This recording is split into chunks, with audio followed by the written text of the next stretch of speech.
Anniversary हमारी done हो चुकी थी, काम वगैरह सब सिमट चुका था, चाय वगैरह पी ली थी और फिर हम लोगों ने थोड़ी सी रेस्ट की। उसके बाद फिर मैंने कहा कि अब पैकिंग स्टार्ट करती हूँ। ईशा की नमाज़ पढ़ने के बाद फिर मैंने पैकिंग स्टार्ट की थी और एक ही बैग में हम तीनों के कपड़े आ गए थे, क्योंकि दो दो तीन तीन हम लोगों ने जोड़े रखे थे। रमीन के ज़्यादा थे तो एक ही बैग में शुक्र है पूरे आ गए थे, दूसरा नहीं यूज़ करना पड़ा। तो यहाँ पे जल्दी जल्दी से पैकिंग कर रही थी, क्योंकि सुबह ये टेंशन ख़त्म करनी थी और सुबह हम लोगों ने 7 बजे के करीब निकलना था। जब से रमीन पैदा हुई है ना, मुझे पैकिंग करना बहुत मुश्किल काम लगता है। हालांकि पहले हम लोग इतनी ट्रैवल करते थे, घूमने फिरने जाते थे, लेकिन मुझे बहुत मज़ा आता था पैकिंग करने का। लेकिन अब दिल नहीं करता बंदा कपड़े रखे फिर कहीं जाए, वहाँ कपड़े निकाले पहने, फिर घर आए फिर सारी पैकिंग खोले, बहुत मुश्किल काम लगता है। तो इसलिए मैं कहती हूँ जब कहीं जाना हो ना, पहले कपड़े निकाल के एक जगह पे रख लेती हूँ, फिर एक एक चीज़ सोचती हूँ अब क्या रखना है अब क्या रखना है, फिर उसी हिसाब से कपड़े बैग में रखना शुरू करती हूँ। और फिर मुझे ये होता है कि हम फैसलाबाद ज़्यादा दिन के लिए ना जाएं, 1-2 दिन के लिए जाएं, ताकि एक तो सामान कम हो और इतनी टेंशन भी ना हो, इतना झंझट भी ना हो चीज़ों का, कपड़ों का। क्योंकि जब बंदा ज़्यादा दिनों के लिए कहीं जाता है ना, तो वो जाहिर सी बात है कपड़े भी ज़्यादा होते हैं, चीज़ें भी ज़्यादा होती हैं, फिर ये चीज़ वो चीज़, बच्ची के साथ 100 चीज़ें होती हैं।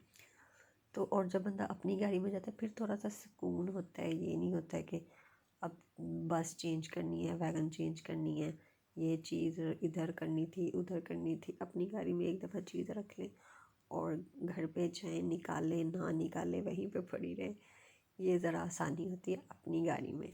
पहले मैं फैसलाबाद आती थी तो एक एक महीना भी कभी रह के गई हूँ, कभी 10 दिन 15 दिन, लेकिन अब मैंने यही डिसाइड किया कि अब जाना है, रज़ी के साथ जाना है, 2 दिन रहें 3 दिन रहें और बस घर वापस।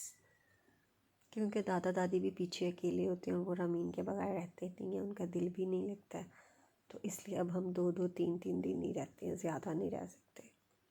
तो यहाँ पैकिंग बिल्कुल डन हो चुकी थी।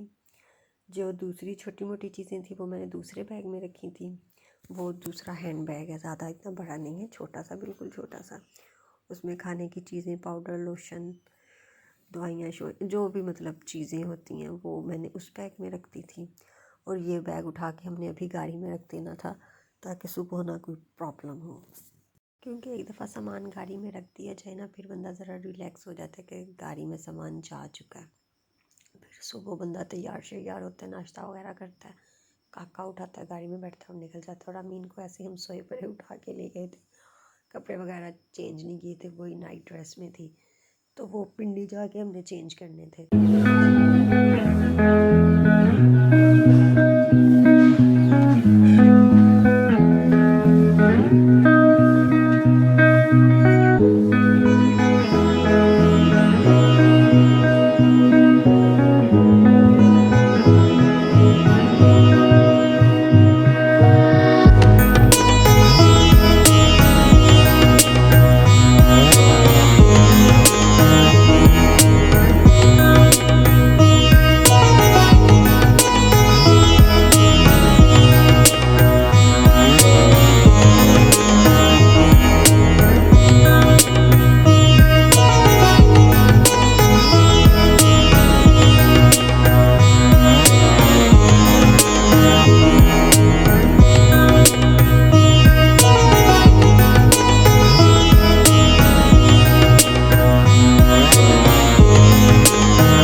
फैसलाबाद।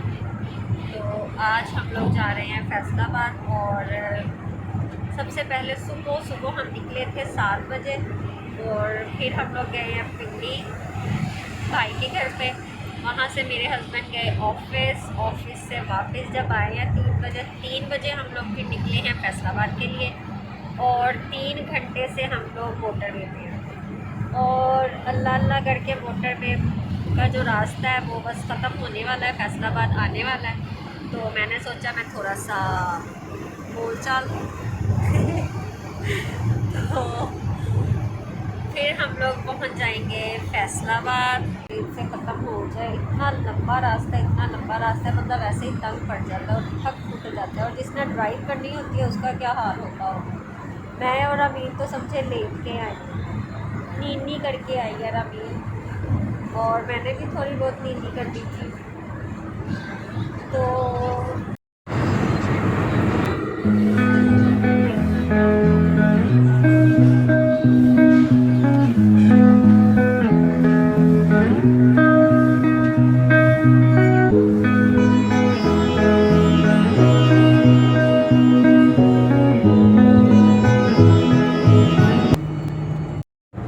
ये सामने नहीं है, साइया वाला इंटरचेंज आ चुका है, शुक्र है।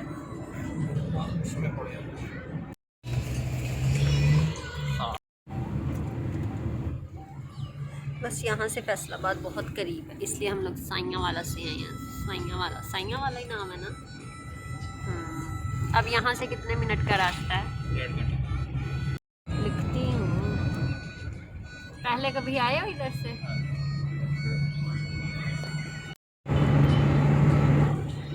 यहाँ से 45 मिनट का रास्ता है।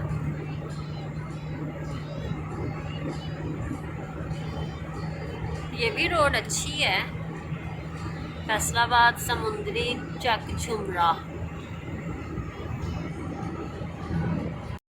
हेलो, ये हमारी गाड़ी का खिलाड़।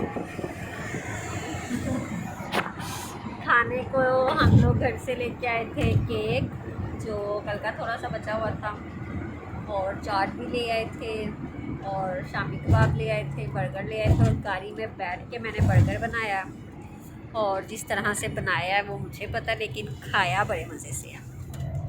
और क्योंकि रज़ी जी ने पहले ही कह दिया था कि बाहर से कोई चीज़ नहीं खानी है, यहाँ तक कि चाय भी नहीं लेनी बाहर से, तो चाय तो हम लोगों ने पी नहीं। एक ही दफ़ा स्टे किया, वो भी असर की नमाज़ पढ़नी थी और वॉशरूम वगैरह होना था बस, और भी हम लोग पी नहीं, हम लोगों ने चाय भी नहीं पी। बस अब यही है कि जल्दी से घर पहुंच जाएं। पीछे वाले भी परेशान हैं, आगे वाले भी परेशान हैं, क्योंकि जब बच्चे सफ़र में होते हैं तो घर वालों ने तो परेशान होना ही होता है, ये तो एक जनरल सी बात है। और फैसलाबाद हम लोग क्यों जा रहे हैं? एक तो दादी को मिलने जा रहे हैं, सबसे जो मेन वजह है दादी को मिलने जाना था, और फिर फैसलाबाद से थोड़ा बहुत कपड़ा भी उठाना था, और सब लोग वहाँ उदास थे। सब लोग मुझसे मिलने तो नहीं आ सकते, लेकिन मैं वहाँ जाके सबसे मिल सकती। रज़ी शीशा थोड़ा सा ऊपर कर दो। तो इसलिए फिर रज़ी को भी छुट्टी थी, तो रज़ी ने कहा कोई बात नहीं, अगर जाना चाह रही हो तो चले जाते हैं, 1-2 दिन के लिए, कोई मसला नहीं।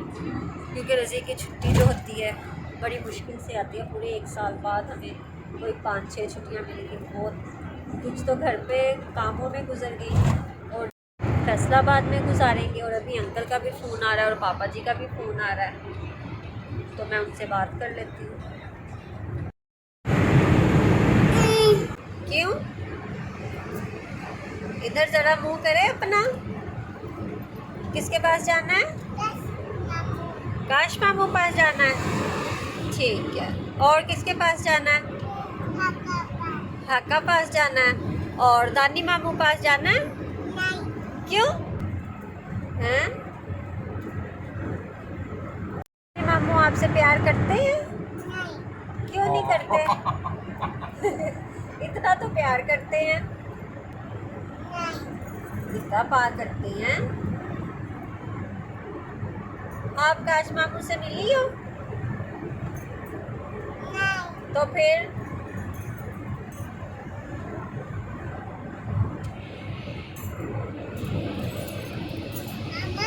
जी हाँ,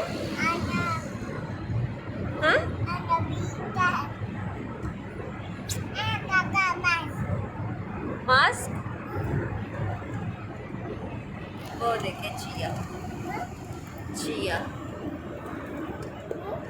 जी। तो यहाँ हम लोग दोपहर 2:30 बजे मोटरवे पे चढ़ गए थे और रात को हम मैप के ज़रिए आए हैं। तो मैप वाली जो आंटी है ना, उन्होंने हमें 1.5 घंटा लेट पहुंचाया।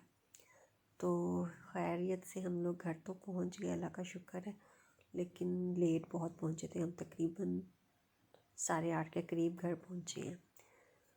तो चलें जी, वीडियो का एंड करते हैं। अगर आपको वीडियो अच्छी लगी हो तो इसे लाइक कीजिएगा, जाते जाते चैनल को भी सब्सक्राइब कीजिएगा। मिलते हैं अपनी नेक्स्ट वीडियो में, तब तक के लिए अल्लाह हाफिज़। अपना बहुत सा ख्याल रखिएगा।